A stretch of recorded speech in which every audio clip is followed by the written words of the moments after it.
Okay, all right. Okay, I'm going to get started. So today the guest speaker is Jennifer Shahade. So she's a two-time US women's chess champion and also now a professional poker player. She's wrote 2 books, Chess Bitch and Play Like a Girl. She writes for PokerStars, writes for a card player, and makes a bunch of chess and poker projects and chess shows.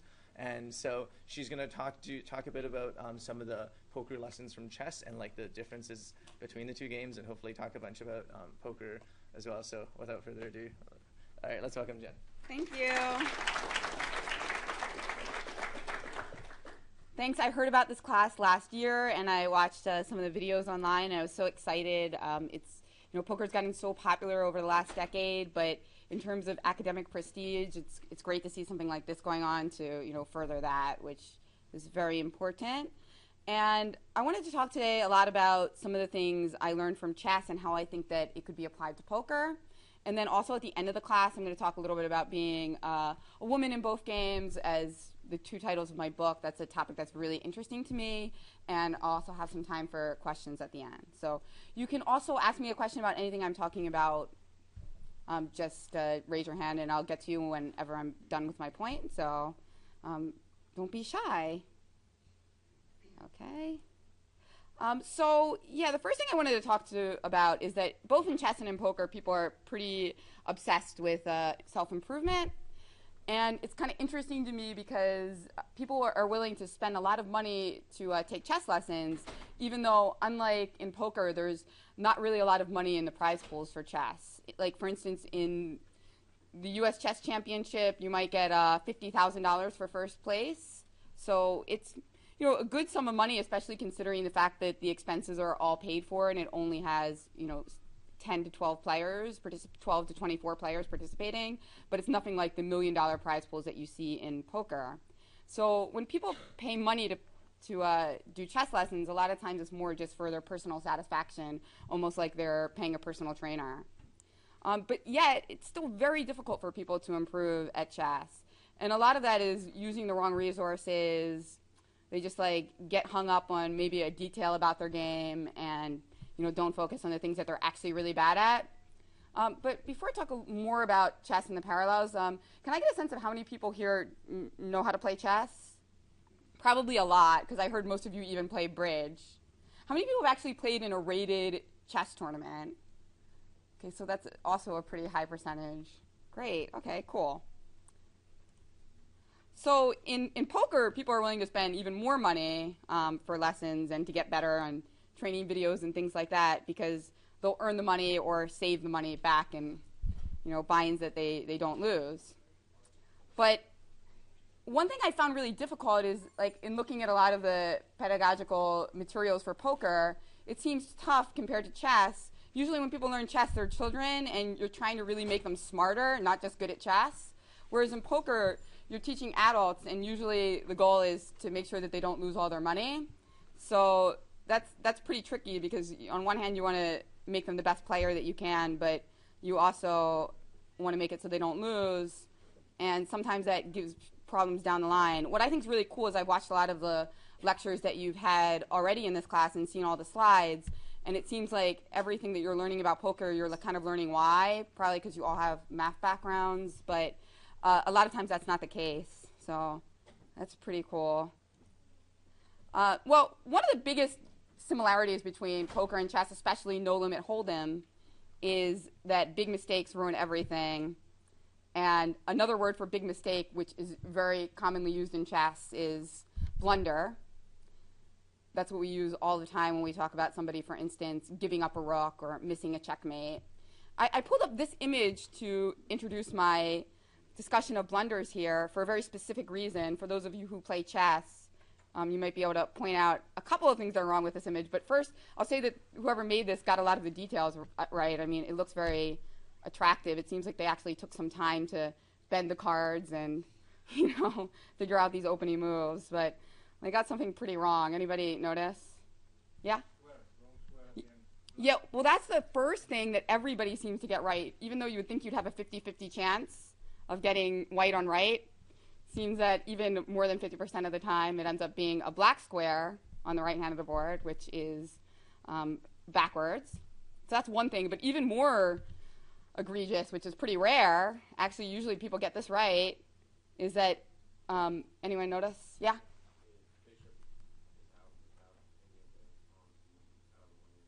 Well, actually, I think they got that right, because I think this is the bishop and this is the pawn. So I think this pawn moved here and then he fianchettoed. So, yeah.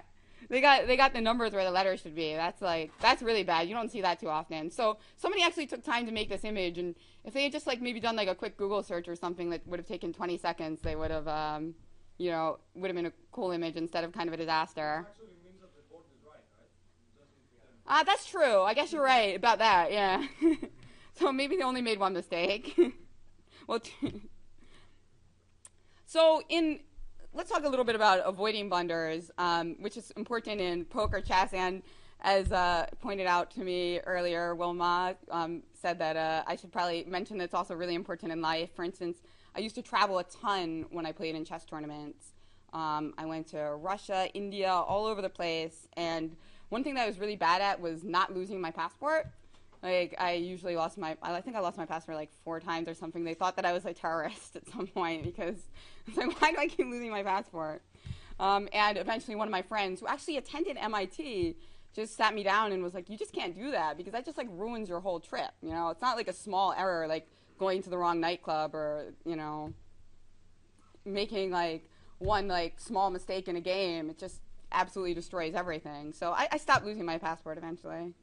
And in poker and chess, it's one of the most crucial parts of the game. For instance, like Bill Ivey famously misread his hand and mucked a flush, but obviously extremely rare for somebody of that caliber. But if you're the type of person who occasionally does that, you might not realize, you misread the action or maybe you misclick online. You often hear people talking about like, they meant to click the call button, but they're playing so many tables that they click the fold button, even with like 80% of their stack in. It's just so bad that even somebody who is much worse at poker might end up having much worse, has a much worse understanding of poker, might make more money. So, similarly in chess, if you blunder pieces, there's lots of players like that where they've studied all the games of the world champions, and they're just very good at understanding strategy, but they just occasionally like give up the rook. And of course, they don't end up with very high ratings or winning too many championships.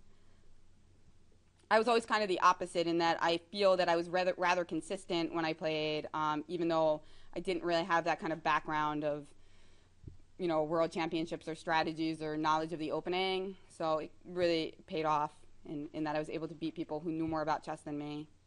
So that's really good to do. But that being said, because generally people who are obsessed with games are also obsessed with the small details, we like to think about the details too. And in chess we call this which rook theory. Chess is usually a time game in all like competitions. Anybody want to guess like about how much time you get for your entire game in most chess competitions? A range is fine. 7 hours? No, that's way too high. That was like maybe in like last century. Oh, for both, like 3.5 each. That even now that's like quite long. There's some games that go that long, some tournaments that are structured that way, but usually it's more like a half hour to 2 hours for each person. So that seems like a lot of time, but in chess it's extremely punitive. Like if you run out of your 30 minutes, you just lose the game. It doesn't matter how awesome your position is. So that's something you kind of have to keep track of from move one and not squandering time. And this is an example of a position that, maybe in the past I would have spent a decent amount of time in, especially before playing poker and realizing the importance of practical things. Because there's all sorts of moves, like say you're white here, and you can move one of your rooks to one of these open files, half open file. You can move this rook there, you can move that rook there. You can move this rook to the D file, you can move that rook to the D file. And they all seem kind of reasonable because you could sit here for like, 20 minutes and try to figure out which one's best, but probably you should just move immediately because it's not really going to matter very much. Whereas, by contrast, that was a game by a grandmaster, by the way, that was played last week in Holland. And this is an example of a game that was played by a world chess champion, Vladimir Kramnik. And he was actually playing against an artificial intelligence, a computer program called Fritz. Kramnik actually just moved his queen here to the square, offering to trade the queens.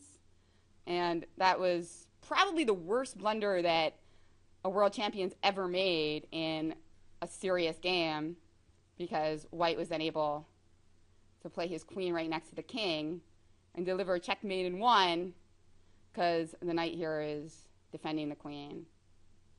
So just remarkable. And when I show people positions like this, they often ask me, especially students, well, why is it that when I play a grandmaster, they don't let me do something like queen to h7 checkmate? There are actually quite a lot of reasons for it. I mean, it's a reasonable question. Probably the number one reason is that if you're playing against somebody like Kramnik, it's very difficult to get a position even this good where you have the same number of pawns and pieces. There's a good chance that prior to that, he would have just had such a comfortable position that he would have taken some of your pieces and gotten an advantage. So it's very hard to get a position where somebody like that good could blunder against you. Just generally, it happens in poker too. Better players put more pressure on their opponents and induce more mistakes. And this is a very iconic image because this, you can't see his face, but you might know who he is anyway.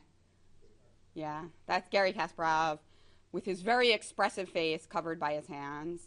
Kasparov would probably be a decent poker player, but he would have to work on his poker face because he's one of the most expressive players in gaming history. Like, if he doesn't like a move that he played, it's definitely very clear at all times.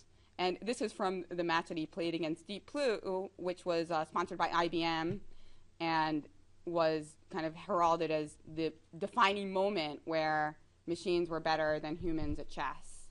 Kasparov in the last game lost kind of quickly. He didn't make a mistake nearly as large as the one I just showed you, where Kramnik hung a mate and won, but it was a pretty bad game, and he lost. And after that moment, they stopped organizing as many man versus machine matches because they figured it was going to be too easy for the machines to keep getting better and win. And we have seen that happen. The chess computer engines are now more used as tools and less as adversaries because mostly they would win the matches. And yet, speaking of tools, using online tools is very important in chess. I know that a couple of you said that you were tournament players, so you might recognize this program that I have up here. Anybody recognize it? If you're like a professional chess player, you basically have this running at all times. It's always on your desktop somewhere, taking up lots of CPU, especially if you're running these engines. It's called ChessBase, and right here you see the chess position. And this is actually one of the most beautiful games probably so far, like in the last 10 years. I mean, it's an unbelievable game that was played just 2 weeks ago in Vikanze by Grandmaster Vishy Anand and against world number 3, Aronyan from Armenia. It's a wonderful game. So a lot of people pulling it up on ChessBase, try to check it out, see where white went wrong. And you can see there's like little analysis trees. So if you think that maybe this move here, 16, was bad, you can look and see what would happen if white played a different move and analyze it on your own. And then you can also see what various computer engines think of the lines that you're looking at. And it gives you, spits out these numbers with variations next to them. Can anybody guess what the numbers are in increments of? So like if it says like minus 2.99, what do you think that might mean? There has to be like some kind of unit, right? It says minus 0.41, minus a half. Well, what's the weakest piece in chess? Yeah, the pawn. So you see increments of a pawn. And of course, it's not really a pawn because it could be a situation where both sides have exactly the same amount of pieces, or somebody could just have a big advantage, and that's how the computer rates it. When you get to like the minus 3 area, that's where it would be classified as a blunder. That if you made a move that would take your position from, minus 0.4 to minus 3.8, that would be a very bad move. And that's the thing that computers are really good at, showing you those moments. They're not as good as telling you, like, the little numbers almost just like you might as well ignore them. It's kind of like the which rook problem.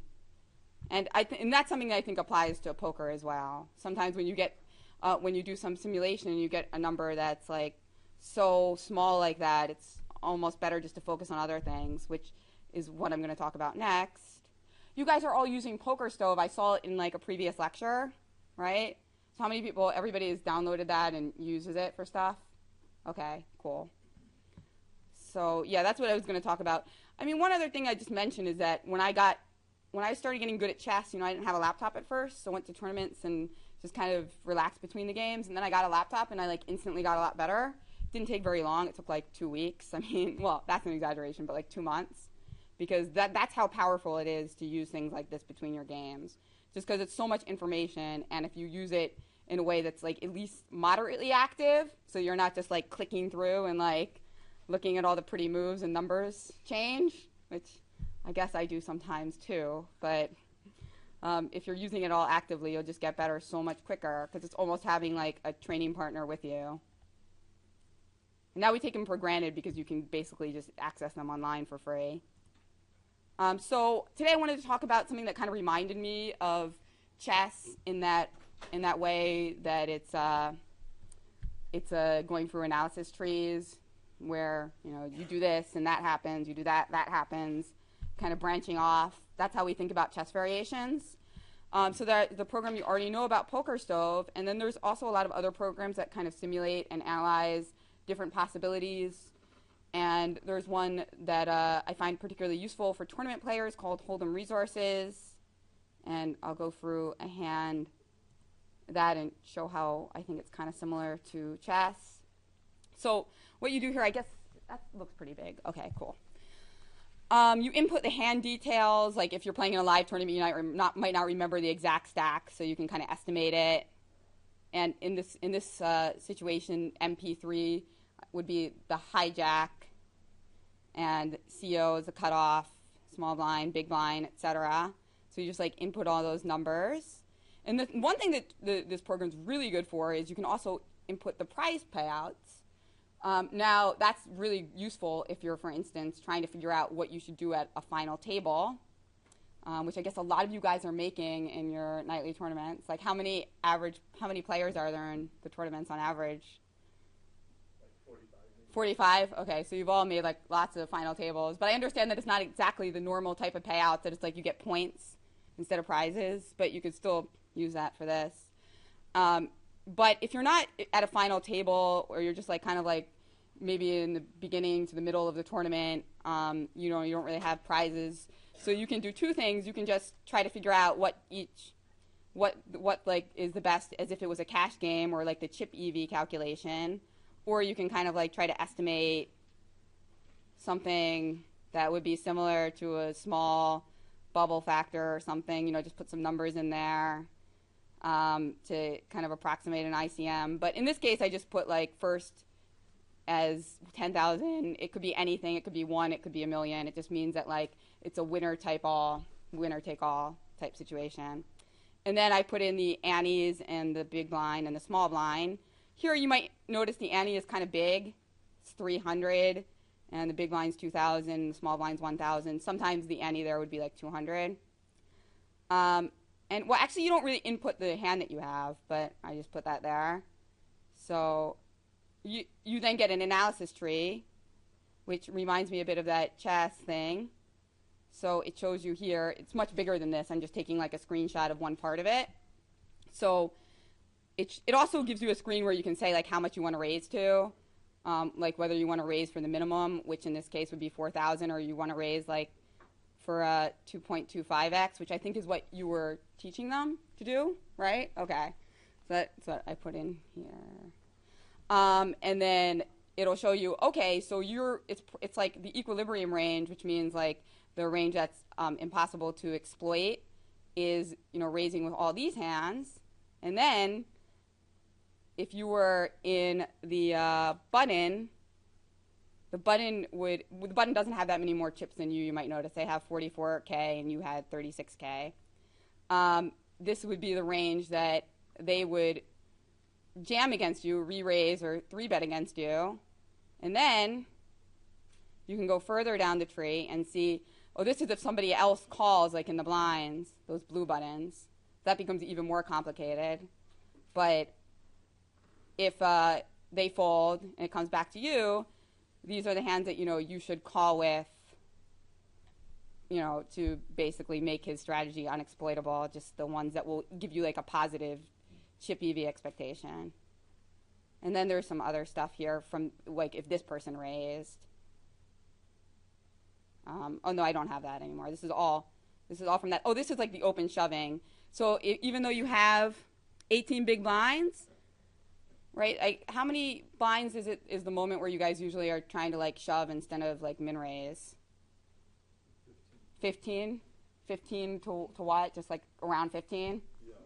Okay. That's okay. This one, but you can also like ask it, or you can get input information where I'll tell you like what would happen if you open shoved instead. Let's see, that's raising for 36K instead of raising for 4.5K. Because there are pretty big antes here. That's also like something that you can just look at and see what it says. So actually that's the next slide.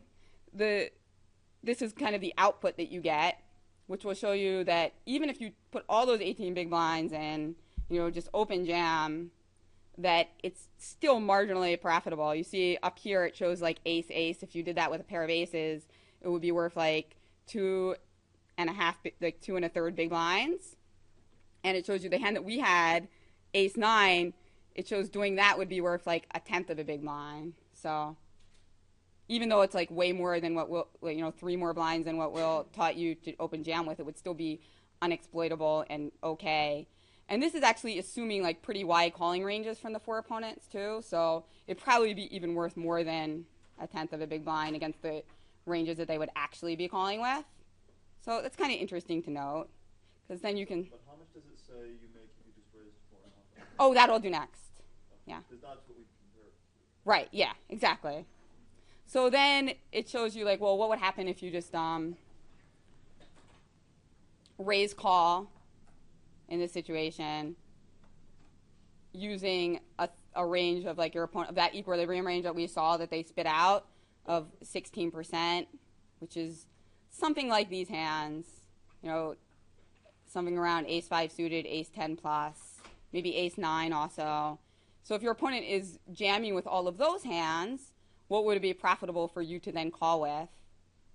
And it shows that ace 9 is also there in that like positive area. But it's not really that great because, you're like calling off your chips. So especially in a tournament, your chips that you lose are always worth more than chips that you gain. So you might say you don't really want to do this unless, what would be like, why would you want to raise call in this situation?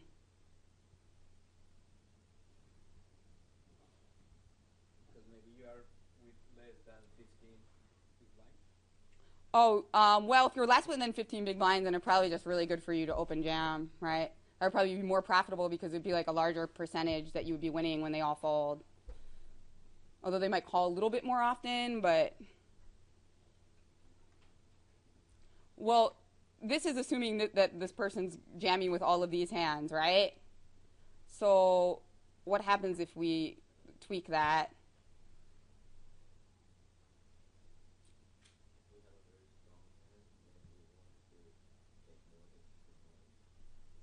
So if you have a strong hand, you feel like you might just like, if you had like the aces or something, yeah, you see like the aces on the last slide was like plus 2.5 blinds, and this time it's like plus 5 blinds. So it's like more profitable to induce them to range, to shove, especially if they have like this wide of a range, yeah. Well, the thing I wanted to point out is that most players aren't playing with an equilibrium strategy, right?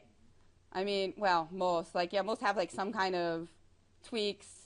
They've noticed things about you. They like are in a particular mood about something. So they're probably either shoving with like more than this or less than this, right? Like say your opponent's only shoving with like 7% of hands. What do you think the worst hands that would be in like the top 7% of hands would be?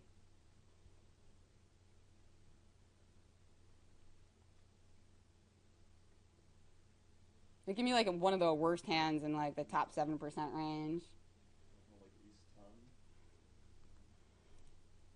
I can show you right here. Ace 10 actually falls like outside of that by quite a bit, but you know, this is like a pretty tight range where your opponent's only up with ace jack and sevens plus. But, you know, so ace 10 falls right outside that. And then this shows, like, if we were to raise call against a tight range, which, like, in tournaments a lot of people have, especially live tournaments. How many of you guys played in that live tournament that was sponsored by SIG? In live tournaments, like, people travel to go someplace, and then they, like, sit there for hours, and, like, usually they don't want to, like, get knocked out, especially if it's, like, anywhere even, like, remotely close to the bubble. So sometimes they end up having, like, really tight ranges in certain spots. So this is, like, I don't think this would be that unusual for certain players, especially since we're talking about the button, right? We're not talking about the blinds.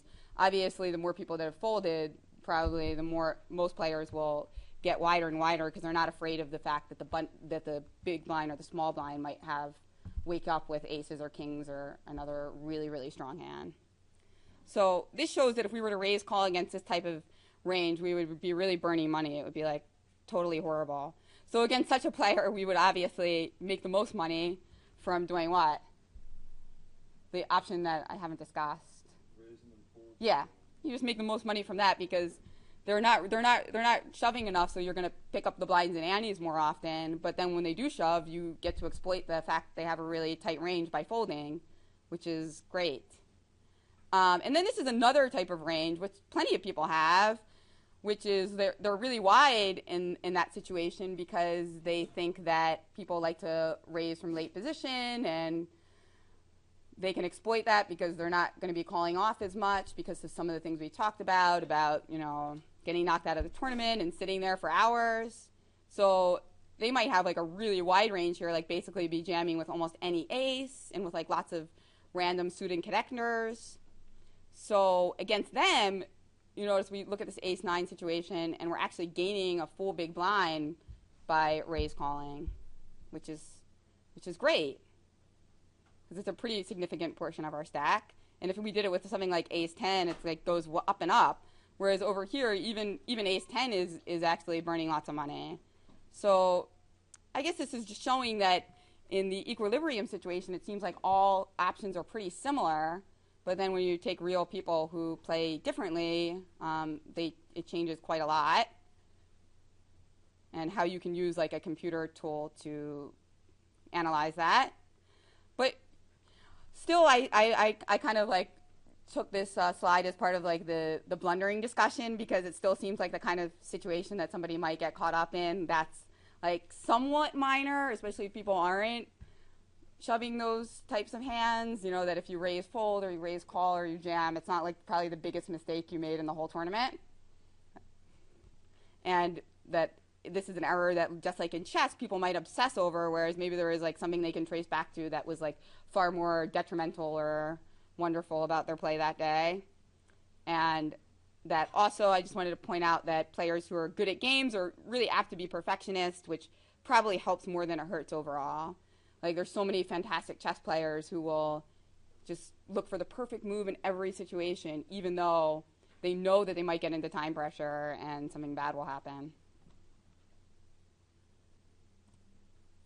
And this is another really big one that I wanted to talk about the similarities between chess and poker. In chess, there's this really sharp distinction that people make between tactics and strategy, which I guess is also often made in war. And players are often categorized in a binary based on this between either the tactical players or the attacking players, the players who try to like go for checkmate right from the beginning of the game, and the strategic players, otherwise known as positional players, who are like much more slow and just trying to kind of like sit back and try to wait for their opponents to make a mistake and slowly increase their position. Kind of a false binary because all world-class players are very good at tactics and strategy. It's kind of an interesting way to think about things. Tactics being short-term operations to win material or checkmate, and strategy positioning yourself when there are no immediate material gains. I don't know, does anybody think like how this might apply to poker? Yeah? So I have an idea. So I would think that I was a chess player and I considered myself to be more strategic, but I would think tactical players would be better at no limit hold'em and pot limit omaha, and strategy players would be better at limit games? Interesting. Huh. I never really thought about it. I mean, I don't really play limit games, but maybe. I don't know. I have to think about that. I'm not so sure, though, because I thought like a lot of those limit games were very like mathematically based, so the calculations would probably be really important. Whereas in No Limit Hold'em, there's like a lot of room for planning based on like big imbalances and weaknesses that people make. So I don't know. It's an interesting question. But one thing that I wanted to say about it is that there's a lot of things that are you could consider strategic, which are just like second nature, which I'm sure of you are already doing. Like if you see a player who's hugely tilted, you know, you're going to be trying to get into more pots with them with like weaker holdings because even though they're weaker, they're going to be strong against that player. If you see that somebody's sitting out, which nobody's supposed to be doing, I heard, right? Nobody's sitting out. But if somebody, God forbid, was sitting out, you would obviously alter some of your like. Actually, that's more like tactics, though. I'm sorry, that's really more tactical. But like adjusting opening ranges based on your table, thinking about like good spots that might come up based on the way that people are playing. These are all kind of things that you can do when it's like not your move. And unfortunately in poker, it's often, well, I guess fortunately and unfortunately, it's often not your move, right? Like if you're playing full ring live and you're not like multi-tabling online, you're often just like sitting there trying to figure out what to think about. And so those are like things that you can think about. In chess, it's always either your move or about to be your move.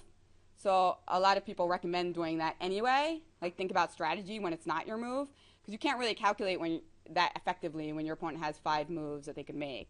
Whereas you can think about your plans at that moment. So I kind of think that's a very big similarity between chess and poker, even though people don't use this lingo as frequently in poker. One example might just be like adjusting some of your opening ranges based on the fact there's a lot of good players at your table and you don't want them to know that, you know, you're always going to have like a lot of Broadway cards when you're under the gun and you open. So you might add like more suited connectors and like take away some hands like ace, jack, and king, queen. And these like general ideas of balancing are more important against good players. And this is also kind of related, calculation versus evaluation. That's kind of similar to tactics and strategy. Well, when am I supposed to take a break? In like 10 minutes or something? In like 5-10 minutes. Okay, perfect. All right. Okay, this is a really interesting one because in chess, like part of the game is to calculate, look ahead until you think that it's like not interesting anymore to look ahead, and then once you get to that point, evaluate like, well, how is my position? Is this like a good line or a bad line? And I think this comes up in poker too, and I'm going to give an example that's kind of similar to the example that we just looked at, so we can compare. So let's say you open to 2.5x. I think earlier in the tournament that's what you recommend, right? Yeah, I said you can open a bit more, but you have a bit more. Okay, so you open from early position, under the gun rather, and you have pocket 10s, and you have a lot more chips than them. But let's say there's one player at the table who's rather short, and he jams for 18 big blinds, effective. And now you want to figure out your pot odds. So you already put in 2,500, and they have 18,000 chips. And so you have to call 15,500. And then you can count what's in the pot. That would be like your dead money that you already put in, the 2,500, plus the 900 in annies and a 9-handed table, plus the small blind, 500, plus the 18,000, which includes the big blind because it's the big blind that's jamming, right? So that gives you 21,900, and then you divide that by that, and you find out that you're getting a little less than 1.5 to 1 or 1.4 to 1, something like that. And you need about 42% to call, right? Well, that would be like a chip EV calculation. Usually in most tournaments you would want a little bit more than 42%. So let's say so now you've done those kind of rough calculations. Maybe you're off by like a percentage or something, but you're like, okay, I need about 42% to call. And then you have to figure out what your opponent might have and whether you're doing well with that with your 10s. So let's say you're like, okay, my opponent's probably got, they're getting pretty short and maybe they're frustrated because they're the shortest stack at the table. even though I'm under the gun and I've been playing tight, let's say that they have a range of like 8s plus and ace-jack suited plus. So that would include ace-queen off, but not ace-jack off, and 8s, 9s, 10s, etc. And you have familiarity with similar ranges because you've done some like kind of similar calculations on PokerStove. So what do you think like you would be getting against that range approximately? Anybody? How many people think it's like over 42%? How many people is under 42%? You're beating 2 pairs, you're losing 4 pairs, and drawing against the 50. Right, that's actually true, right? So that's why it feels like it's about 42, but that there's like one hole in that thinking. How many? So everybody thinks it's. So how many people think it's about 42%? How many people think it's under 40%? Under 42%? Okay, so so a lot of you didn't answer. So let me give you like another minute. You know, who cares if you're wrong? Actually, that's the whole point of this, that you're supposed to be right. It's like the whole point of this part of the discussion, that you're supposed to be right all the time. Okay, let's do it again. How many people think it's over 42%? Okay, under 42%? Okay, it's actually, it is over 42% by quite a bit. And the reason for that, even though it seems like, you know, 10s wouldn't do that well, it's 48%. The reason it seems like it would be less than it is because all these hands like ace queen off and ace king off and ace jack off, yeah, there's a lot more. You're also like 55, 45. There's a lot more. Well, you're 55, 45, and there's a lot more combos of those hands than there are of all those pairs. So that's why it ends up being like 48%. It's kind of unintuitive, but you know, you play around with Stove and you start to get more used to that kind of thing. So great. So I guess like you're getting like you're pretty happy, and so you call, and then your opponent turns over kings and later tells you that they wouldn't have done it with any less than jacks or ace king plus. Like sometimes people will tell you that at the poker table, and they will be honest. Like they'll be telling you the truth.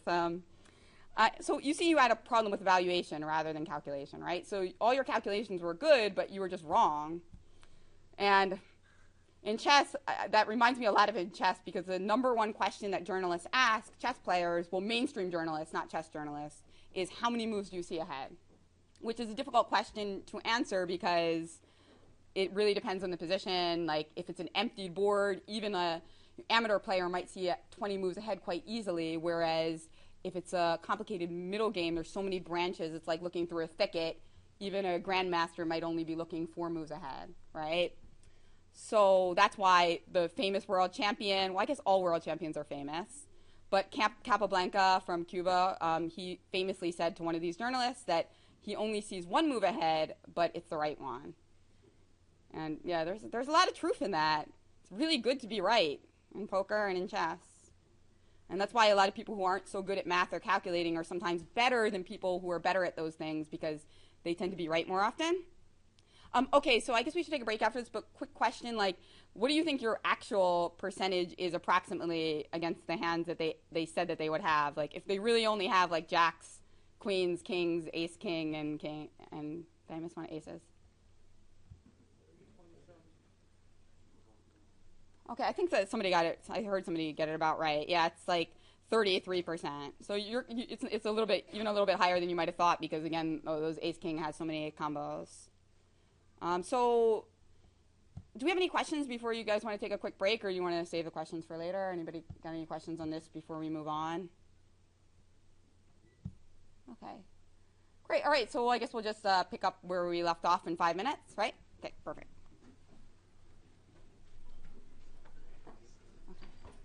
Am I talking too fast? That's very good.